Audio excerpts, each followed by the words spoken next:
नमस्कार, जोहार झारखंड देख रहे हैं आप और मैं आपके साथ रंजना रावत। बुलेटिन की शुरुआत करते हैं।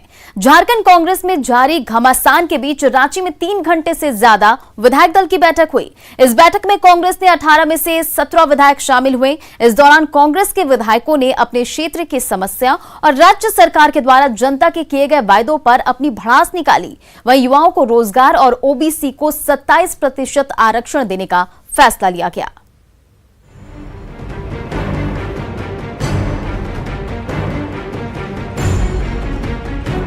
न दिल्ली का कोई दूत, न प्रदेश का प्रभारी, फिर भी बंद कमरे में 3 घंटे तक मगजमारी। ये हाल रहा कांग्रेस विधायक दल की बैठक का, जिसमें पार्टी में जारी कलह के बीच रूठों को मनाने और संगठन में भीतर नाराजगी को कम करने की कोशिश हुई। साथ ही कई बड़े फैसले लिए गए, जिसमें ओबीसी को 27% आरक्षण देने की मांग, राज्य में लैंड बैंक के गठन की मांग, प्रदीप यादव और बंधु तिर्की को विधानसभा में कांग्रेस विधायक की मान्यता, ग्रामीण इलाकों की सड़कों को ठीक करने की मांग, 3,25,000 रिक्त पदों पर जल्द नियुक्ति की मांग, कृषि स्वास्थ्य ग्रामीण इलाकों में सरकारी योजना पर काम, नई स्थानीय और नियोजन नीति बनाने की मांग शामिल है। अब इन तमाम मांगों को लेकर कांग्रेस की 6 सदस्यीय टीम मुख्यमंत्री से मिलेगी। 27% ओबीसी का आरक्षण, उसके लिए जो लैंड बैंक या जमीन संबंधित जो भी चीज है उसका भी एक रेजोल्यूशन बनाकर देने के लिए विधायकों ने कहा है। झारखंड कांग्रेस में कलह को पार्टी नेता भले ही दूसरी ओर मोड़ने की कोशिश कर रहे हैं, लेकिन सच्चाई यही है कि पार्टी में कई मुद्दों पर तकरार है। रोजगार के मुद्दे पर सदन से सड़क तक आवाज उठाने वाले कांग्रेस विधायकों पर बेरोजगारों को नौकरी देने का सबसे ज्यादा दबाव है। स्थानीय नियोजन नीति को भी किस प्रकार की नियोजन नीति बने कि अधिकांश झारखंड के लोगों को प्राथमिकता मिले, यह निर्णय भी लेने की जरूरत है। मुझे लगता है कि सरकार उस दिशा में बढ़ रही है। हालांकि बंद कमरे में हुई इस बैठक की सच्चाई तभी तक छुपी है जब तक कांग्रेस के नाराज विधायकों की जुबान बंद है। वैसे कांग्रेस में चुप्पी की राजनीति की परंपरा नहीं है और इस बैठक का क्या परिणाम निकलेगा ये भी देखना दिलचस्प होगा। रांची से न्यूज़ 18 के लिए अविनाश कुमार की रिपोर्ट। कांग्रेस के विधायक दल की बैठक की इनसाइट स्टोरी क्या है वो आपको बताते हैं। कांग्रेस विधायकों ने प्रदेश अध्यक्ष की क्लास लगाई। नाराज विधायकों ने बंद कमरे में खरी खोटी सुनाई। दिल्ली दौरा पर भी भड़के नाराज विधायक, कहा आप दिल्ली जाने से नहीं रोक सकते थे। संगठन में नहीं सुनी जा रही है कार्यकर्ताओं की बात, इस बात से भी नाराजगी है। कांग्रेस विधायकों ने विधानसभा क्षेत्र में काम नहीं होने पर भी नाराजगी जताई। कुछ विधायकों ने कहा कि अगर सरकार में रहकर भी नहीं हो रहा काम तो सरकार से बाहर हो जाना ही बेहतर है। जेएमएम अकेले ही चला ले सरकार।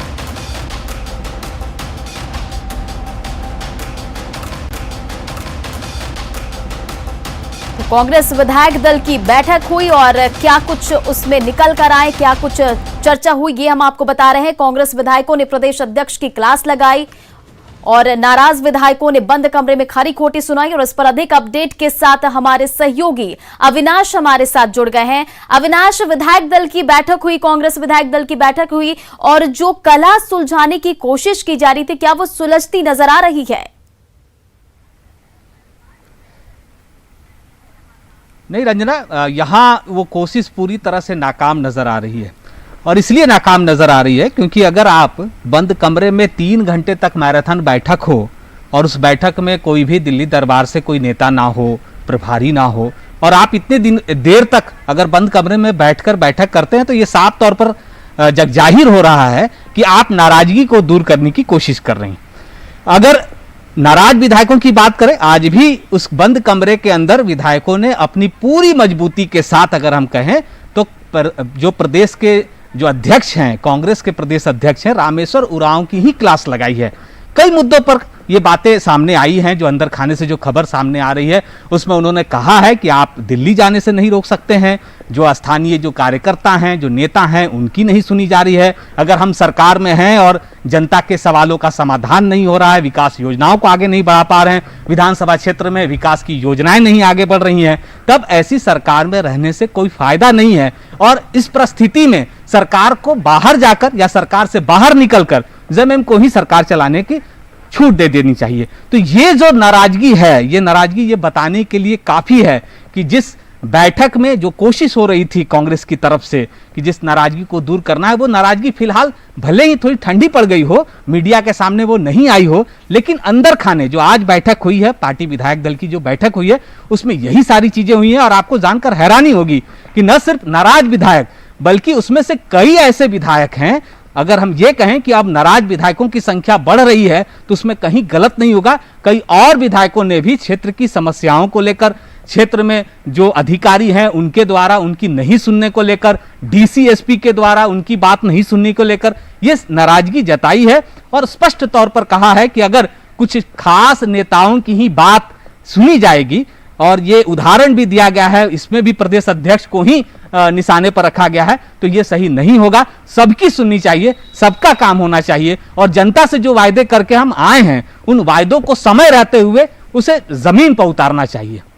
जी अविनाश, इन तमाम जानकारियों के लिए शुक्रिया। तो कांग्रेस विधायक दल की बैठक हुई और क्या कुछ बातें निकल के सामने आई वो हम आपको बता रहे हैं। और कांग्रेस विधायक ने प्रदेश अध्यक्ष की ही क्लास लगाई, नाराज विधायकों ने बंद कमरे में खरी खोटी सुनाई। वहीं दिल्ली दौरे पर भी विधायक भड़के, नाराज हुए, कहा आप दिल्ली जाने से रोक सकते थे, संगठन में उनकी बातें नहीं सुनी जा रही, कार्यकर्ताओं की बातें नहीं सुनी जा रही है, इस पर भी उन्होंने नाराजगी जताई है।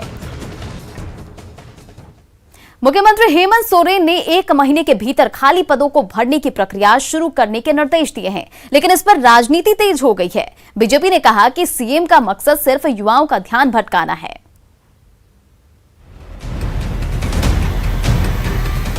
रोजगार को लेकर सोशल मीडिया पर सरकार के घिरने के बाद सीएम हेमंत सोरेन ने झारखंड के रिक्त पदों को जल्द भरने का निर्देश दिया है।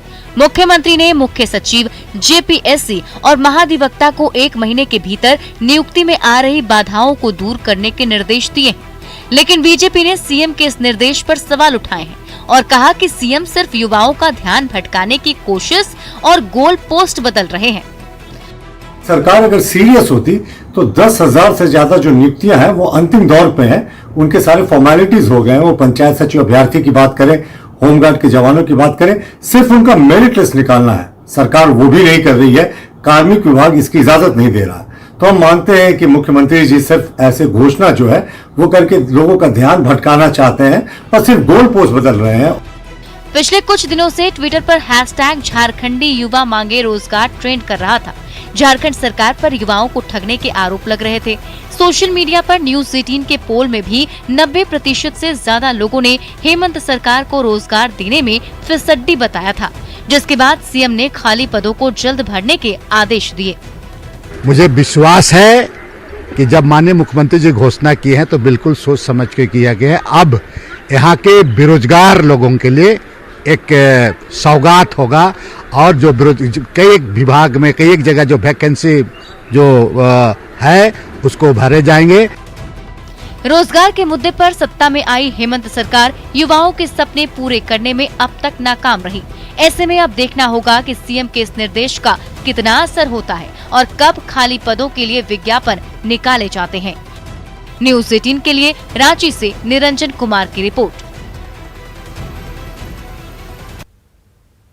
मुख्यमंत्री हेमंत सोरेन ने पथ निर्माण विभाग के कामकाज की समीक्षा की। इस दौरान सीएम ने गोविंदपुर, जामताड़ा, दुमका, साहिबगंज रोड को इंडस्ट्रियल कॉरिडोर के तौर पर विकसित करने के लिए योजना बनाने के निर्देश दिए। साथ ही सड़क परियोजनाओं को लेकर भूमि अधिग्रहण और फॉरेस्ट क्लियरेंस से जुड़े मामलों को जल्द सुलझाने को कहा। मुख्यमंत्री ने सड़कों के निर्माण की गुणवत्ता और डेडलाइन का ध्यान रखने के भी निर्देश दिए।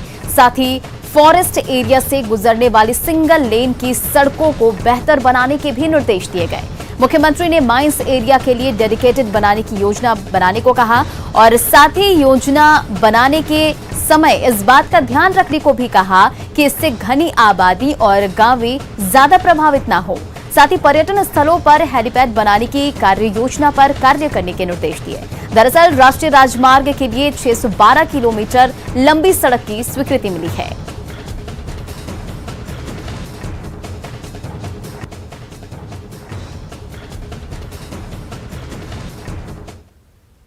चौकीदार सब्बीर अंसारी की हत्या की गुत्थी सुलझने के बजाय उलझती जा रही है। आलम यह है कि अब 5 थानों के पुलिस मामले की जांच में जुटी हुई है ताकि हत्यारों का कोई सुराग मिल सके, लेकिन पुलिस के हाथ अब तक खाली हैं।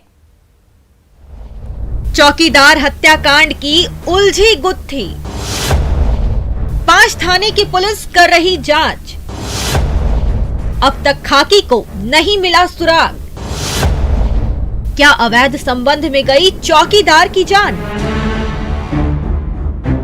जमीन पर औंधे मुंह पड़ा चौकीदार और आसपास उमड़ी ये लोगों की भीड़, और उस भीड़ में हत्यारों की खाक छानती पुलिस उस वारदात की तस्दीक कर रही है जिसे बेखौफ बदमाशों ने अंजाम देकर जिले में खाकी के खौफ को खामोश कर दिया है, जिसके बाद जिले में हड़कंप मचा हुआ है। हत्या की गुत्थी सुलझाने में 5 थाने की पुलिस दुमका जिले के जामा थाना क्षेत्र के बरमसिया जंगल में खाक छान रही है। रात्रि मुफस्सिल थाना अंतर्गत एक चौकीदार था सबीर, उसकी हत्या हुई है चाकू मार करके। उसका डेड बॉडी काठीकुंड और मुफस्सिल थाने के बॉर्डर पे दोहानी मोड़ के आसपास मिला है। मृतक चौकीदार की पहचान गांदो के धनवारी गांव निवासी शब्बीर अंसारी के रूप में हुई है, जिसे बेखौफ बदमाशों ने चाकू गोद कर मौत की नींद सुला दी है। उसके बाद उसके कार और मोबाइल को गायब कर दिया था, लेकिन पुलिस ने कार्रवाई करते हुए कार को बरामद कर लिया, जिसे अपराधियों ने पूरी तरह से जला दिया है। घर से अपनी ऑल्टो कार से निकला था, फिर हम लोग फॉलोअप एक्शन में सूचना मिली कि उसी की कार को जो प्लेस ऑफ ऑकरेंस से मिसिंग था वो इस जामा थाना अंतर्गत इस क्षेत्र में जो अपराधी थे वो इधर लाए हैं और उसको जला दिए हैं। बताया जा रहा है कि मृतक चौकीदार ने 2 शादियां की थी। एक पहाड़िया समुदाय से, दूसरी पत्नी दूसरे कौम से थी। वहीं पहाड़िया समुदाय के एक अन्य शादीशुदा महिला से भी अवैध संबंध की बात सामने आ रही है, जिसे लेकर आशंका ये जताई जा रही है कि हत्या अवैध संबंध में हुई है। लेकिन पुलिस इस बारे में कुछ भी बोलने से बच रही है और कह रही है कि ये जांच के बाद ही पता चल पाएगा। अब देखने वाली बात यह है कि पुलिस कब तक इस हत्या की गुत्थी को सुलझाती है और आरोपियों को सलाखों के पीछे पहुंचाती है। दुमका से न्यूज़ 18 के लिए नितेश कुमार की रिपोर्ट। महेंद्र सिंह धोनी और बेटी जीवा को आपने सोशल मीडिया पर कई बार देखा होगा। पत्नी साक्षी अपनी बेटी जीवा की हरकतों को कैद करती हैं और फिर उसे इंस्टाग्राम पर पोस्ट करती है। लेकिन जीवा का नया वीडियो आया है जिसमें वो बछड़े को प्यार और दुलार करते हुए दिख रही हैं। माही की बेटी जीवा की नई दोस्त, पुआल देकर बढ़ा रही दोस्ती प्यार, चारा खिलाती जीवा का करिए दीदार। बछड़ा हो, पपी हो, चिड़िया हो या कोई भी छोटा जानवर हो, बाल मन उसे छूने और प्यार करने के लिए मचल ही जाता है। भारतीय क्रिकेट टीम के पूर्व कप्तान महेंद्र सिंह धोनी की बेटी जीवा भी इससे अलग नहीं है। धोनी की बेटी जीवा भी अक्सर अपनी प्यारी और बाल सुलभ हरकतों की वजह से चर्चा में रहती हैं। न्यूज़ 18 के पास मिले एक्सक्लूसिव वीडियो में प्यारी जीवा गाय के बछड़ों को चारा खिलाती नजर आ रही है। 2 बछड़ों के बीच में जीवा पुआल के कुछ तिनके डालती है और फिर खूब खुश होती है। इस दौरान उनकी मां साक्षी भी वहां मौजूद होती हैं। तस्वीरें धोनी के सैम्बो फार्म हाउस स्थित गौशाला की है, जहां बछड़े भी जीवा के हाथ से बड़े प्यार से चारा खा रहे हैं। इस दौरान जीवा ने मास्क भी लगाया हुआ है। वहीं कुछ देर बाद जीवा अपने मम्मी पापा के साथ अंदर चली जाती है। दरअसल अंतर्राष्ट्रीय क्रिकेट से संन्यास के बाद धोनी अपना ध्यान डेयरी फार्म के साथ साथ ऑर्गेनिक खेती पर भी लगा रहे हैं। रांची के ध्रुवा स्थित सैम्बो में 55 एकड़ में फार्मिंग कर रहे हैं, जिसमें डेयरी फार्म के साथ साथ ऑर्गेनिक खेती भी हो रही है। धोनी के फार्म हाउस में रोजाना लगभग 300 लीटर दूध का उत्पादन हो रहा है और इनका दूध सीधे बाजार में बिक रहा है। फरवरी में फार्म हाउस में गाय के बछड़े के रूप में 2 नए मेहमान आए हैं, जो माही की बेटी जीवा को खूब भा रहे हैं। न्यूज़ 18 के लिए रांची से संजय सिन्हा की रिपोर्ट। और यहाँ रुकेंगे एक छोटे से ब्रेक के लिए।